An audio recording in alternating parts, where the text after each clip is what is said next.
Kita harus move on ke depan. Kita bicara soal toxic tadi udah cukup lah. Tapi saya bicara soal bagaimana kemungkinan untuk menambah kursi kabinet. Sekarang 34. Informasi akan menambah jadi 40 kursi kabinet. Ini sudah diiyakan gitu ya. Bahwa ada penambahan. Berapa jumlahnya tentu ini belum disebutkan.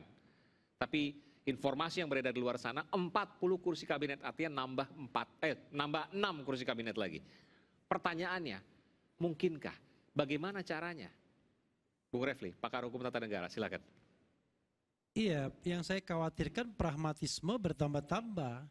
Kalau mengubah undang-undang itu, ya sehari saja bisa. Ya. Apalagi cuma mengubah nomor 34 jadi 41, kan?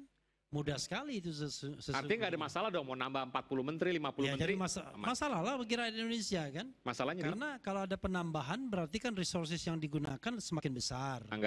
Anggaran, gedung, macam-macam dan lain sebagainya. Belum lagi soal koordinasi. Saya termasuk orang yang tidak yakin bahwa makin gemuk kabinet itu makin agile, makin lincah. Bung Refli, kalau tidak ada masalah kita nggak diundang-undang lagi.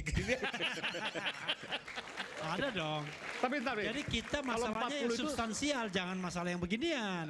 40 itu tembus rekor, belum pernah sepanjang sejarah Indonesia. Kan 34, dulu ada zaman 100 Bung Karno. 100 menteri. Iya, kabinet 100 menteri, tapi kan zaman Bung Karno nggak bisa dipakai.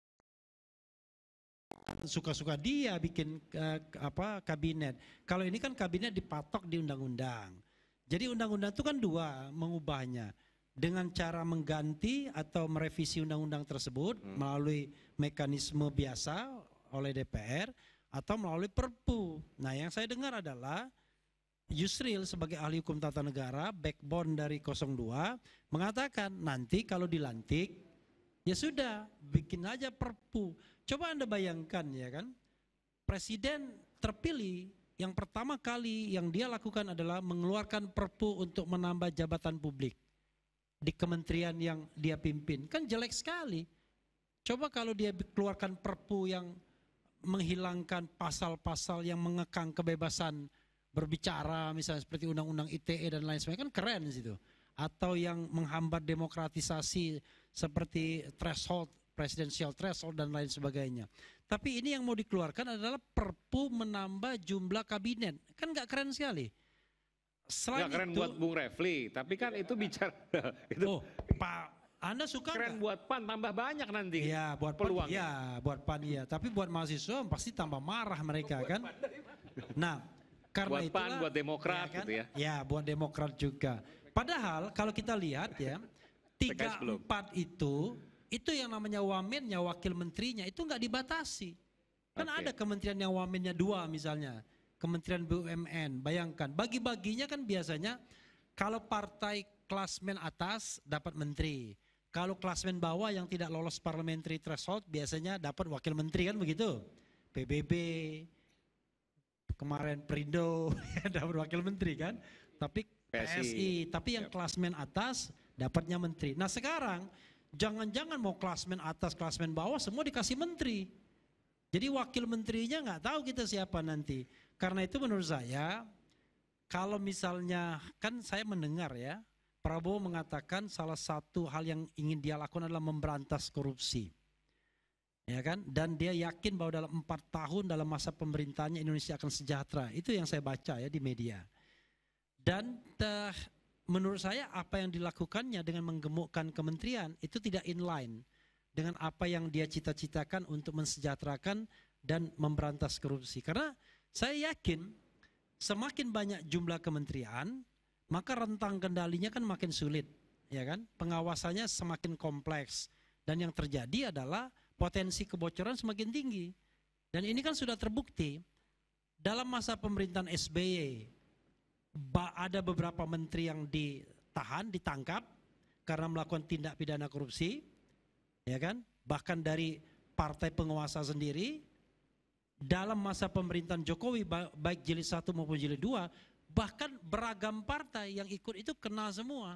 Ada yang dari PKB, ada yang dari Nasdem, ada yang dari. Jadi potensinya lebih besar, tapi potensinya 34 lebih besar. juga sudah banyak contohnya. Itu sangat banyak. 32 juga banyak. Negara lain itu nggak ada yang sebesar kita. Amerika berapa? 15 atau 20 ya, antara di bawah 20 dan dia Menterinya. fix dia. Oke, Anda mau mengatakan bahwa wah dia kan lain negara federal. Indonesia ini menurut undang-undang tentang pemerintahan daerah, kita ini memang negara kesatuan, tapi arrangementnya ya kan itu Tapi beda manajemennya mungkin seperti negara federal karena banyak memberikan kalau negara kekuasaan federal, kepada pemerintah daerah. di Jakarta punya menteri, di kabupaten kota punya menteri, kan begitu? Iya, tetapi apa bedanya gubernur sama bupati wali kota? Kan toh mereka kan daerah otonom. Kecuali mereka bukan daerah otonom. Daerah otonom itu daerah yang bisa mengatur rumah tangganya sendiri. Indonesia ini seluruhnya terdiri dari kabupaten kota dan provinsi daerah otonom. Nggak ada daerah yang tidak otonom. Ya kan? Paling cuma ya Jakarta Barat, Jakarta Utara. Artinya kalau kita bicara tentang soal urusan pemerintahan, semua urusan pemerintahan itu bisa didelegasikan ke pemerintahan yang otonom tersebut. Karena kan tidak bicara mengenai berapa banyak uang. Jadi secara logika nggak masuk akal tuh, karena di bawahnya otonom. Iya. Ngapain kita memperbanyak jumlah kementerian sementara program desentralisasi terus digalakkan misalnya. Karena itu menurut saya kan harusnya kan hal-hal yang strategis saja yang memang diperkuat. Ada beberapa memang yang tidak bisa didesentralisasikan. Urusan agama nggak boleh. Urusan luar negeri nggak boleh. Fiskal dan moneter nggak boleh. Urusan hukum nggak boleh. Pertahanan dan keamanan nggak boleh. Yang lainnya bisa didesentralisasikan. Ngapain kita kemudian memperbanyak menteri di pusat, mau resentralisasi lagi? Nah menurut saya kalau kita negeri sebesar Indonesia ini dengan sentralisasi nggak masuk akal.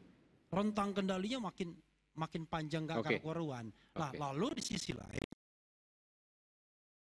dengan kepala daerah secara langsung, mereka kan juga mendapat mandat secara langsung melalui rakyat dalam pemilihan gubernur, bupati, wali kota. Memang nggak kerja mereka, ya kan? Jadi ada mandat nasional, ada mandat lokal, dan Indonesia ini lokal semua, nggak ada. Jakarta pun ada gubernurnya, IKN aja yang nggak punya kepala daerah yang dipilih, ya kan? Karena diangkat. Tapi yang lainnya kan semua hampir dipilih, ya kecuali mungkin daerah kabupaten kota di Jakarta saja. Jadi nggak efektif. Potensi kebocoran besar, potensi korupsinya besar. Nah karena itu ini peran oposisi untuk mengkritik. Nggak bisa kita bilang, wah kita move on. Seolah-olah take it for granted, move on. Nggak bisa dong. Kalau misalnya ada hal-hal yang seperti ini ya kita kritik. Kita akan mengatakan, Pak Prabowo ya, Anda dipilih oleh 58%, itu kan menurut KPU, untuk mensejahterakan seluruh rakyat Indonesia. Bukan yang 58% itu saja. Karena itu kami berkepentingan terhadap Anda. Kalau Anda terlalu banyak menggunakan resources hanya untuk jabatan-jabatan publik, maka kita akan oppose. Karena semakin banyak uang negara akan digelontorkan kepada para menteri dan para pembantu Anda. Padahal rakyat Indonesia ini masih keleleran, masih banyak kelaparan. Kita tahu kan, APBN kita nggak karu-karuan kan. Bayar utang dan pokok utang saja itu hampir 1.000 triliun, bayangkan. Per tahun. Per tahun, per APBN. Padahal APBN kita cuma 3 ribuan saja. Bayangkan, hampir sepertiga hanya untuk bayar utang misalnya. Itu kan sudah nggak masuk akal. Belum lagi kemudian kalau misalnya nanti ada program makan siang, IKN saja yang saya baca terakhir ini, itu terancam tidak akan dilanjutkan itu. Jadi dari situ saja udah kelihatan kan agak tricky sedikit kan. Dulu wah kita lanjutkan, keberlanjutan. Ini saya baca dari pernyataan Sudrajat Jiwandono ya, yang itu kita tahu hubungannya dengan Prabowo, dia mengatakan ya makan siang gratis yang akan lebih didahulukan ketimbang IKN. Sama-sama besar, sama-sama ratusan triliun menyerap anggaran. Anda bayangkan misalnya kalau anggaran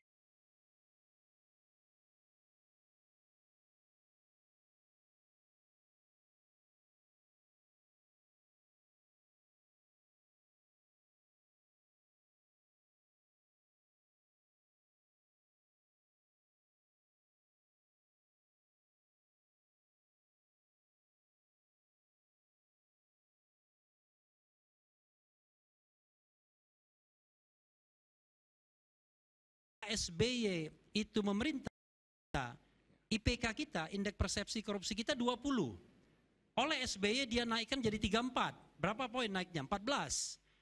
Pada masa pemerintahan Jokowi pernah sempat naikkan sampai 40, lumayan, 6 poin. Tetapi 2 tahun terakhir ini 34 lagi. Artinya pemberantasan korupsi jalan di tempat, bahkan bisa dikatakan gagal. Itu baru satu sektor. Belum lagi sektor-sektor lainnya, utang, pemerintah dan lain sebagainya. Nah, nanti semua yang apa yang disampaikan oleh Bung Refli akan dijawab oleh Bung Saleh Daulay dan Bung Kamhar. Tapi dalam closing statement selepas jeda berikut ini. Oke.